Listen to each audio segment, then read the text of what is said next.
Okay, so I'm reading the Hunger Games, and so I was gonna read this and show like my initial reaction to everything.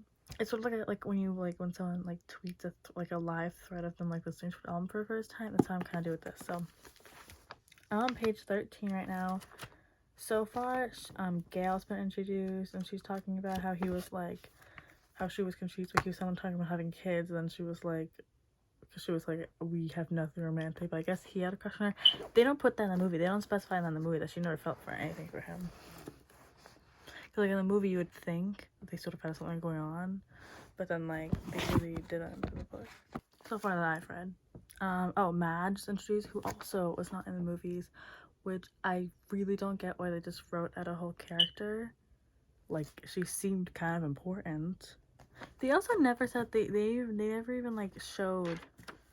I figured Panem didn't have school, but they literally were talking about going to school in the book, and they never said that in the movie. I figured like honestly the movies are so bad at giving context. Like the Hunger Games is really bad at giving context, and the new one was really bad at giving context. I've seen stuff on TikTok about like stuff that happens in the book. And I'm like, why did they not put that in the movie? Like that guy from District 12, I don't remember his name, but the guy in District 12 that Snow killed. Did he kill him? I don't know, but that guy that was with Lucy in District 12, Lucy Gray, I mean, but the guy who was with Lucy Gray in District 12, like he also, the way that lighting is, when I see that scene from Seinfeld where that girl was always like randomly ugly. Does that make sense? Anyways, so yeah. Do this, and the entries are cumulative. I can't read out loud, but I remember when I was in 7th grade, we were in these groups. We had to read The Outsiders, I think it was, and I remember I literally would be such like a jumble of words. I had to read like pages. Like I think I had to read like chapter by chapter, like pages by pages.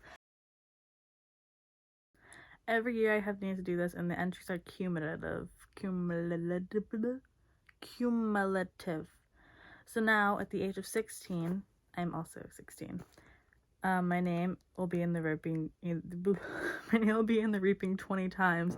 Gail, who was 18, has been either helping or single-handedly feeding a family of 5 or 7 years. So, Tessera is like their money. Okay. Gail knows his anger at Madge is misdirected. On other days, deep in the woods, I've listened to him rant about how the Tesserae are just another tool to cause misery in our district, a way to plant hatred between the starving workers of the seam and those who can generally count on supper and thereby ensure we will never trust one another. It's to the capitalist advantage to have us divided. For each. See you in the square, I say. Wear something pretty, he says flatly. Okay, Gail. Here's what I'm gonna say. I don't prefer Gail over Peeta. However, I think that Gail doesn't deserve as much hate as he gets.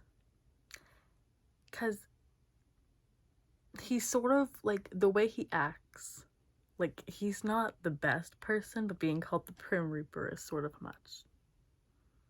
You know what I mean? Like, he's not like I love Peeta, but I feel indifferent towards Gail. Because it's not like he was out here with his goal to kill Prim. You know what I mean? And it's not really like his goal was to kill all the capital kids too. He just made the bombs. Right? But I don't know. Because I haven't read Mockingjay yet. At home, I find my mother and sister are ready to go. My mother wears a fine dress from the apothecary days. Prim is in the first reaping is in my first reaping outfit.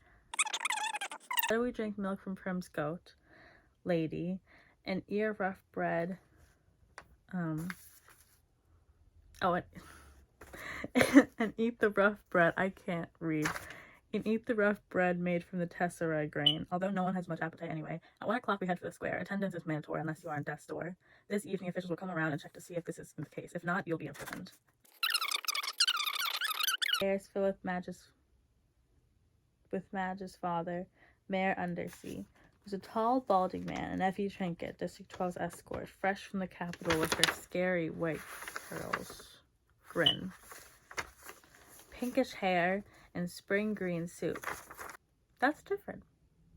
Her suit matched her hair in the movie. It wasn't green.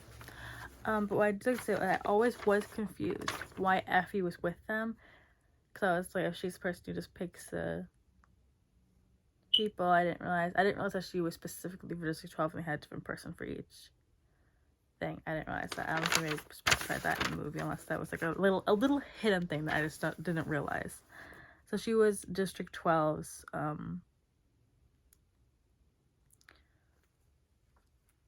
companion. I missed the word.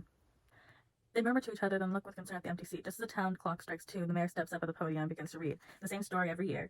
It's the same story every year. He tells the history of Panem, the country that rose up out of the ashes of the place that was once called North America. He lists the disasters, the droughts, the storms, the fires, the encroaching sea that swallowed up so much of the land.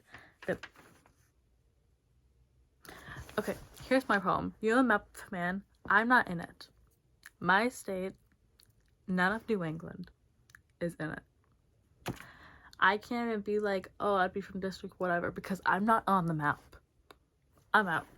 I'm gone. Which is fun. Love that for me. The brutal war for what was sustenance remained. The result was Panem, a shining capital reigned by 13 districts, which brought peace and prosperity to its citizens. Then came the dark days, the uprising of the districts against the capital. 12 were defeated. The 13th obliterated. Yeah, I would be in District 13. If you look at the map, I would be District 13. Out. Gone. The Treaty of the Trees were given new laws to guarantee peace and are yearly reminded that the dark days must never be repeated. It gave us the Hunger Games. The rules of and sacrifice them, and there's nothing you can do. If you lift a finger, we will destroy every last one of you, just as we did District 13. To make it humiliating as well as the So, okay. I get it. There was a District 13, and now it's not District 13. Do my side bangs look stupid? Did they look like they're from like 2012? That's not what I'm going for.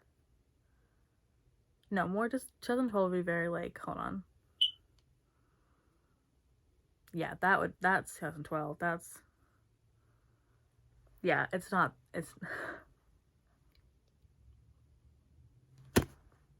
I would have been that girl on Tumblr with this hairstyle. Oh my gosh.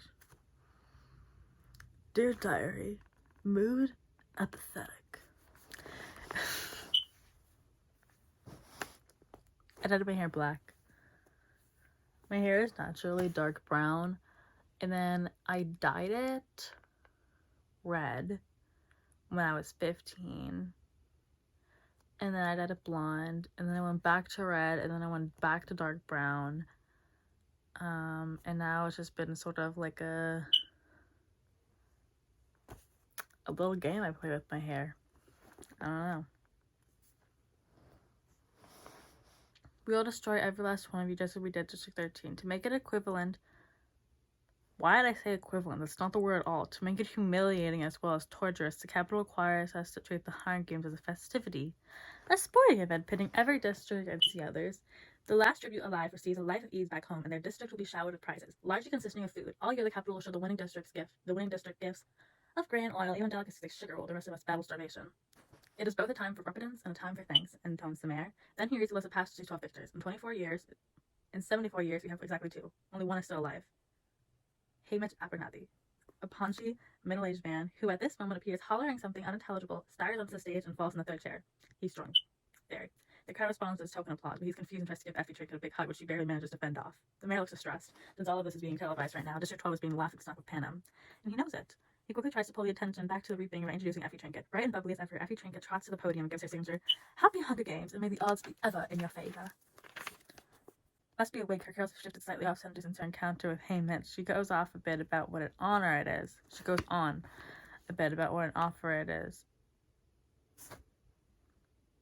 about what an honor it is to be here, although everyone knows she's just as achy to get bumped up to a better district when they have proper victors. Not drunks who molest you in front of the entire nation. Through the crowd, I spot Gale looking back at me with a ghost of a smile. As reapings go, this one has at least a slight entertainment factor, but suddenly I am thinking how Gale and his 42 names in that big glass ball, how the odds are not in his favor. Not compared to a lot of the boys, and maybe he's thinking the same thing about me because his face darkens and turns away. But there are still thousands of slips. And you can't even see the butters, so I'm staring at nothing. But there are still thousands of slips. I wish I could turn to whisper to him. It's time for the drawing. Effie Trinket said, I love that name. Effie Trinket. Trinket is such a cute last name. So that she always does. Ladies first, and she crosses the glass ball with the girl's name. She reaches in, digs her hand deep into the ball, and pulls out some paper.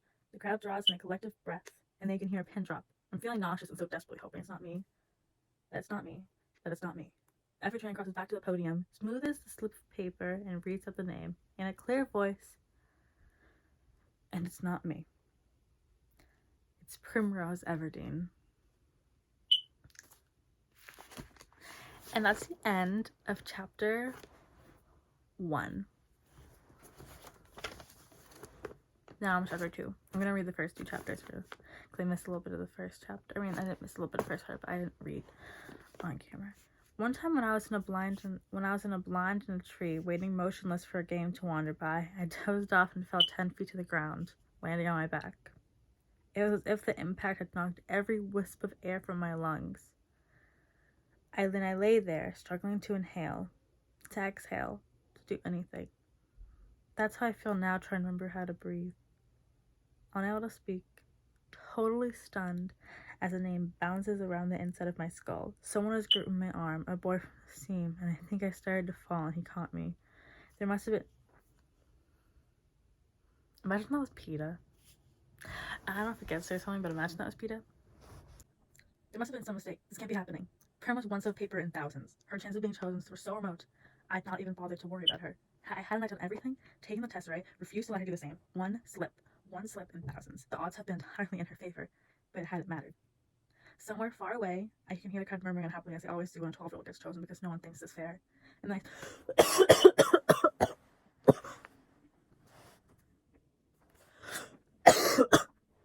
Great. Okay. And then I see her, the blood drain from her face, hands clenched and fists at her sides, walking with stiff, small steps towards the stage passageway, and I see the back of her blouse has been become untucked and hangs over her skirt. It's this detail, the untucked blouse forming a ducktail, that brings me back to myself. Prim! The strangled cry comes out of my throat. My muscles begin to move again. Prim! I don't need... That's me trying to imitate how Jennifer Lawrence says it. Like, her voice sounds so gone. She's like, Prim! I don't need to shove through the crowd. The other kids make way, immediately allowing straight path to the stage. I turn around to Gale to Prim off the ground. She's thrashing him in his arms. Up you go, Catnip, he says, in a voice he's trying to keep steady as he carries Prim off. Toward her mother, I still myself and climb the steps. Well, bravo! Gutted Effie Trinket. That's the spirit of the games. She plays the finally have a district with a little action going on. What's your name? I swallow hard. Kind of everything I say. I bet my butt inside your sister. Don't want her to steal the glory, do we? Come on, everybody, let's give a big round of applause for our newest tribute. Sister of our district, easily seen at funerals. It means thanks. It means admiration. It means goodbye to someone you love. Now I am truly in danger of crying. But fortunately, Hamish uses this time to come staggering across the stage to congratulate me. Look at her. Look at this one, he hollers, throwing an arm around my shoulders. He's surprisingly strong for such a wreck. I like her. His breath reeks of liquor, and it's been such a long time since he's bathed. Lots of... He can't think of the word for a while. Spunk, he says triumphantly. More than you. He releases me and starts for the front of the stage. More than you, he shouts, pointing directly into the camera. Is he addressing the audience, or is he so drunk he might be actually taunting the Capitol? I'll never know, because just as he's opening his mouth to continue, Hamish plummets off the stage and knocks himself unconscious. I wish that we didn't include that movie. That would have been so funny to see. That really would have been the icing on the cake to see Woody Harrelson point at the camera, go, more than you, and then fall off the stage. That would have been great. What an exciting day, she warbles as she attempts to straighten her wig, which is listed severely to the right. But more excitement to come, it's time to choose a board tribute, clearly hoping to contain her tenuous hair situation. She plants one hand on her head as she crosses to the ball that contains the boy's name and grabs the first slip she encounters. She zips back to the podium.